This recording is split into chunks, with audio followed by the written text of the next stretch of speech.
angazhimi im i thelluar në këtë periudhë historike, si dhe botimi i punimeve në revista prestigjioze dhe në shtëpi botuese me standarde të larta akademik, lidhet me synimin për të ofruar një kundërpeshë shkencore ndaj interpretimeve të njanshme të historiografisë serbe për shqiptarët, nga zanafilla nacionalizmi shqiptar deri në zhvillimet bashkëore.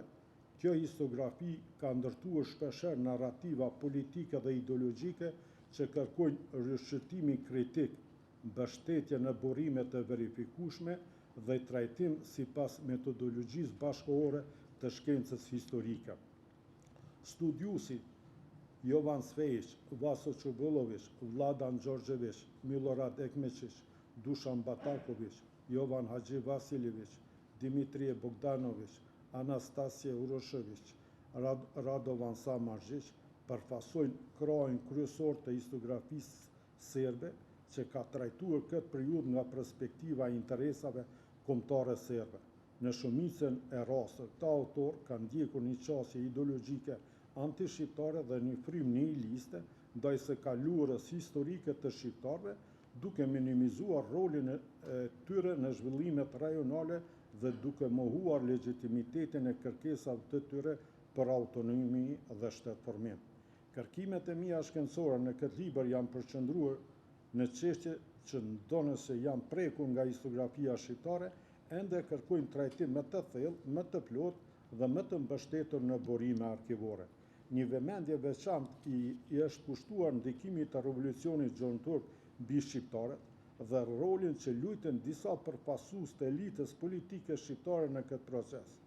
Krahas analizës së këtij bashkëpunimi fillestar, në këtë libër shqyrtoj edhe faktorët historik, ideologjik dhe strategjik që ndikuan në formësimin e bindjes së elitës shqiptare për të mbështetur revolucionin gjonturk gjatë fazës së tij të parë.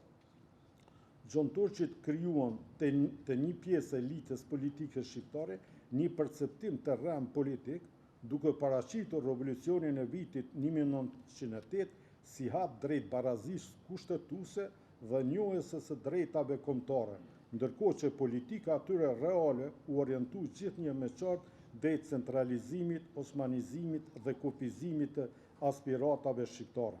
Në këtë kontekst shqyrtohet nëse kjo mbështetje ishte në përputhje me synimet afatgjate të lëvizjes kombëtare shqiptare apo në kundërshtim me to, si dhe me çfarë masa ajo ndikoi në zhvillimet politike që quhen në përplasje të mëmshme ndërmjet shqiptarëve dhe regjimit gjontor.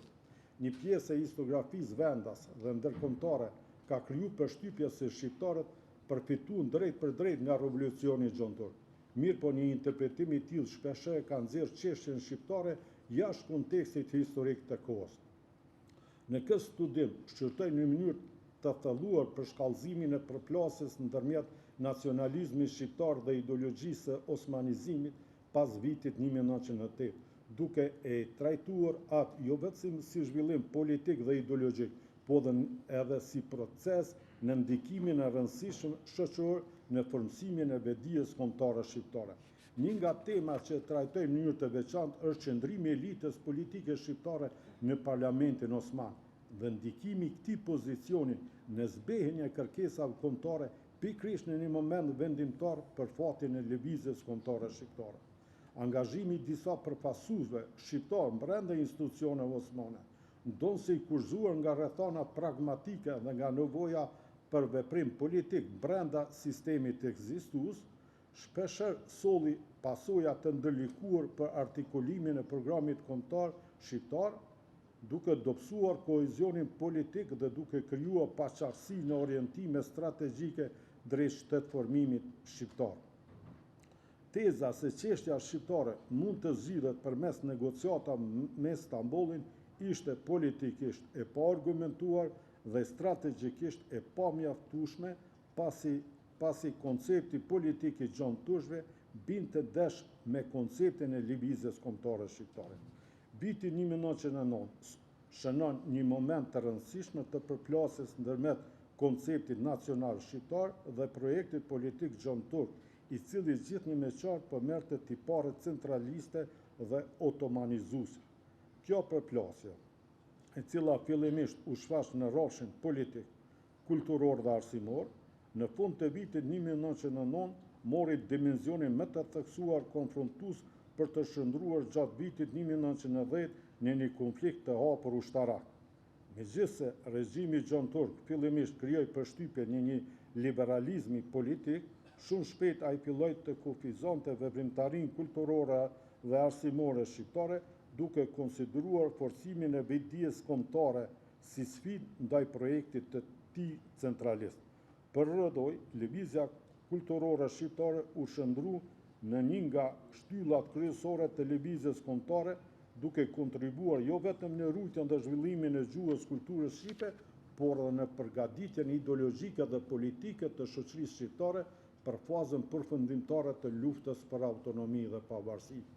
Kongresi i Manastirit i vitit 1908 përfason jo vetëm Serbinë dhe Malin e Zi të bënte përpjekje të vazhdueshme për të ndikuar mbi një pjesë të lidershipit shqiptar, sidomos atyre në Kosovë. Mirë po, alternative e tillë ishte më e papavarshme se oferta Gjon Turke, sepse rrezikonte të nënshtronte çështjen shqiptare ndaj interesave territoriale dhe strategjike të shtetit fqinje. Në thelb, Austro-Hungaria dhe Italia e mbështesin shtetin shqiptar.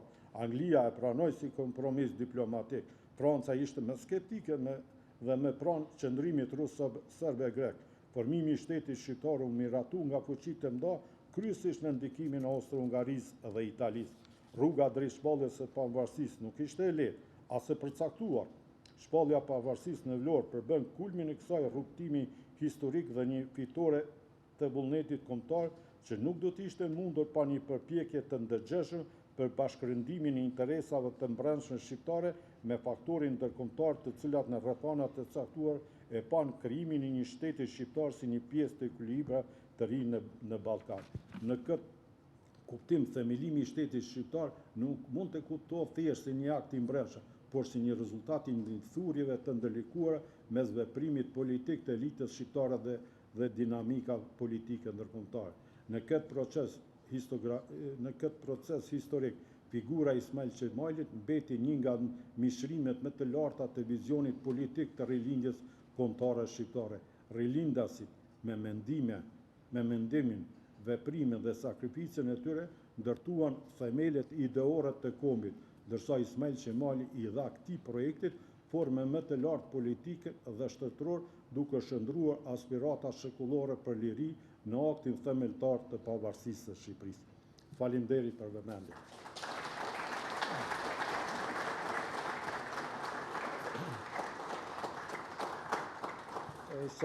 Sa për informimin, ata që tha Bejta edhe kolegët, libri tani ka marrë formën që të përkthehet në gjuhën angleze.